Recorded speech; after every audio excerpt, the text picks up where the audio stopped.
هناك اليقين الكافي أن المباراة ستشهد أهداف، على اعتبار هناك لاعبين لديهم القدرة الهجومية. بانتظار صافرة حكم اللقاء مشاهدينا متابعي قناة شباب آسيا الفضائية وقناة شباب سبورت 1. إذا انطلقت أحبة المشاهدين صافرة حكم المباراة زيد ثامر لتعلن عن بداية اللقاء. الشرطة والنفط، طبعا النفط وليد كريم ومحمد داود. محمد قاسم هجوم أول، الشرطة يحاولون منذ البداية. المجيد وليد كرة لمصلحة فريق النفط. صهيب كرة عالية لكن إيجابي بهدف لكل فريق. كرة عالية داخل منطقة الجزاء، أتت الرأسية من وليد كريم. كرة لا تزال مرة أخرى مازن فياض داخل منطقة الجزاء، لكن محمد عبد الحسين إلى جهة اليمين. صهيب يحاول لكن لا وجود. مرة أخرى جاسم، الله الله الله الله على هذه الكرة، اختراق مر وتقدم محمد قاسم مرة أولى، لكن المتابعة من جاسم محمد وعلى طريقة القادمون من الخلف. هنا حصلة المدرب الكسندر اليتش، وبالتالي ابعدت الكرة عن طريق مصطفى سعدون. محمد قاسم خطورة، الشرطة رأسية، متابعة خطرة، جول! سعد ناطق أتى بالفرح والسرور والسعد لفريق الشرطة، لجمهور الشرطة، بعزف لحن كروي رائع وبرأسية سعد ناطق، وبالتالي هدف أول لمصلحة فريق الشرطة. هدف أول في الدقيقة 18 من اللقاء. مشاهدينا متابعينا في كل مكان، أتى السعد برأسية سعد، وبالتالي هدف تقدم، لكن هو الكرة والهجمة قبل الهدف توحي أن هناك هدف قادم من خلال تقدم محمد قاسم، تسديدة جاسم محمد، لكن بالنهاية وبركنية وناطحة السحاب الكروية اللي واضحة أمامنا بالصورة، لكن محمد قاسم، أحمد عبد الرضا إلى عمار مرة أخرى. أحمد يحاول بالخطأ، ضغط من محمد عبد الحسين، استخلاص من ليث تحسين.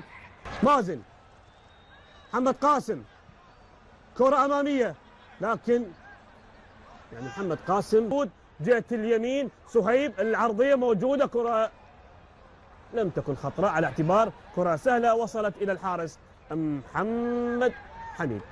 هنا صهيب، هنا اللقطة الماضية والهدف الجميل بكل شيء من العرضية إلى والنتيجة في لقاءات الفريقين بنتيجة 1-0 أيضا للشرطة، لكن القادم أفضل. تسديدة قوية لكن بعيدة، صحة تسديدة بعيدة عن مرمى فريق الشرطة وعن مرمى الحارس محمد حميد، لكن تسديدة تعطي الدافع المعنوي والثقة. يعني كرة مشتركة طبيعية، لكن من خلالها تعرض اللاعب أمجد عطوان لإصابة. كرة إبعاد بمبدأ الأمان والسلام وإبعاد الخطورة عن مرمى فريق الشرطة. خضر علي أبعاد الكرة إلى رمية تماس. أحمد عبد المجيد بالتأكيد سيلعب رمية تماس إلى صهيب.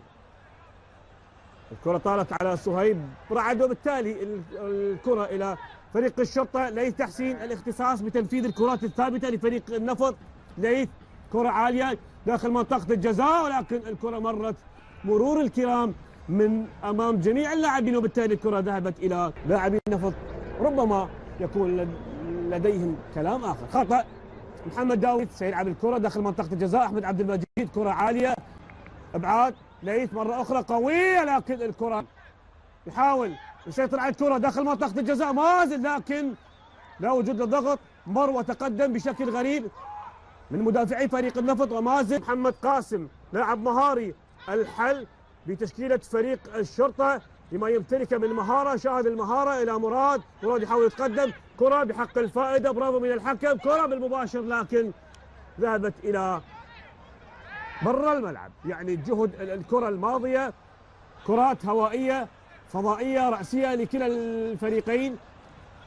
أتى الاستقرار. مازن تمريرة على أمهاوي، خطرة للثاني، لكن الكنترول الخاطئ من قبل على أمهاوي في الأمور التحكيمية. لكن اللقطة الأخيرة لفريق النفط والكرة الخطرة لمحمد داود، لف ودار وكنترول، لكن تغطية بشكل رائع من قبل كرار عامر الذي منع هدف محقق لفريق النفط في اللحظات الماضية. كرة عرضية ابعاد في هذا الموسم، هو صاحب مستوى ثابت. اتكلم عن اللاعب حركة جميلة من سعد. النفط عالية داخل منطقة الجزاء، راسية، جول! محمد داوود امتلك الكود وفك شفرة دفاع فريق الشرطة وبرأسية مثالية، وبالتالي هدف التعادل لمصلحة فريق النفط. هدف أول.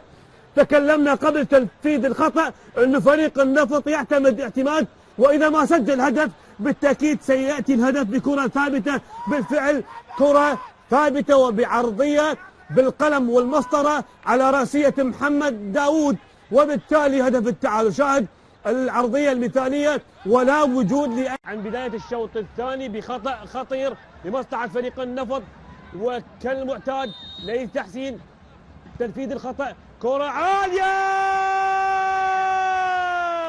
جول!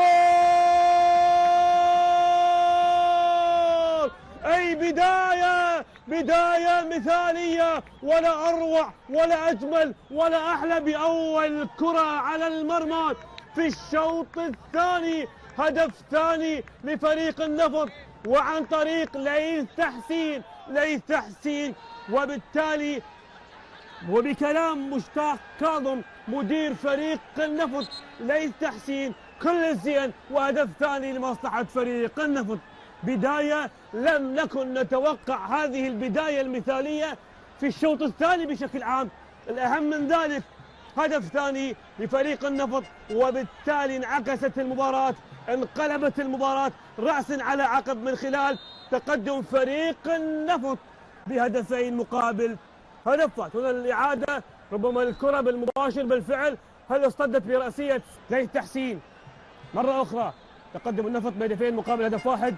هذه النتيجة في لقاءات الفريقين عبر تاريخ الدوري. حدثت موسم 86-87. فوز الشرطة في تلك المباراة بهدفين مقابل هدف واحد. سجل للشرطة خيري لمحمد علاوي هدفين، وهدف النفط سجل عن طريق حسن هلال. التي كانت ورأسية محمد داوود، ثم الهدف الثاني بكرة بالمباشر من ليث تحسين.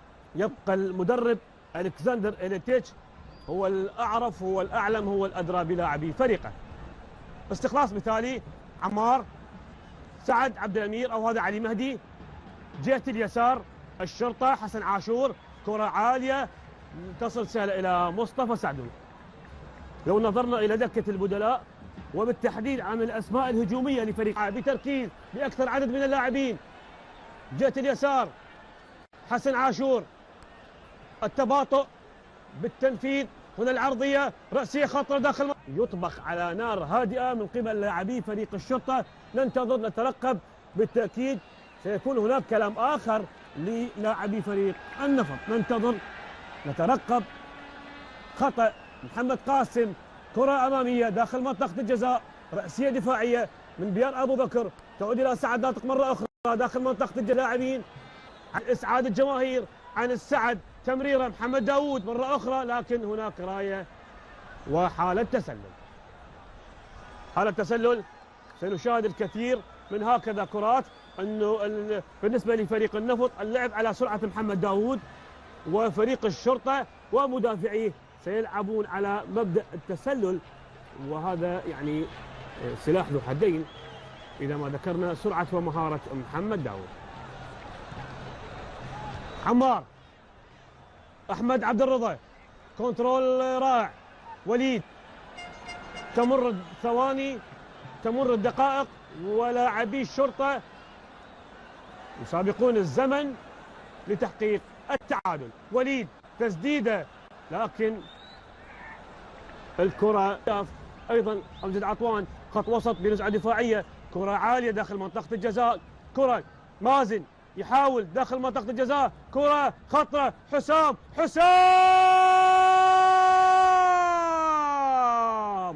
حسام جاد الله أكل هدف محقق لفريق الشرطة من خلال اللقطة الماضية. الكل توقف، الكل انتظر، توقع أن هناك حالة تسلل، لكن حسام جاد الله وحال لسان المشجع الشرطاوي قتلتني بحسامك يا حسام في اللقطة الماضية. هدف محقق ما ضيعه أكل حسام على فريقه. كرة عالية داخل منطقة الجزاء، ابعاد من محمد عبد الحسين، مرة أخرى ضغط شرطاوي على أمل تسجيل هدف التعادل. ليث تحسين، كرة تزال حسام، ربما هو يعني التحرك كان مثالي، اخترق دفاع فريق النفط، لكن كرة خطرة لا لا لا لا لا لا لا لا لا لا لا إسراف، تبذير. هل يحقق النفط الفوز العاشر في تاريخ لقاءات الفريقين أم يكون للاعبي الشرطة كلام آخر؟ هذا ما ننتظره، نترقبه. كرة عرضية داخل منطقة الجزاء، لكن الكرة تصل سهلة إلى الحارس مصطفى سعدي. ودية استعدادا للاستحقاقات القادمة أمام الإمارات الأسبوع القادم. كرة عالية رأسية أحمد عبد الرضا، وما يميز هذا المدافع يلعب بعيدا عن الفلسفة، عن الاحتفاظ الزائد بالكرة، ابعاد الكرة اينما ذهبت، وبالتالي ابعاد الكرة.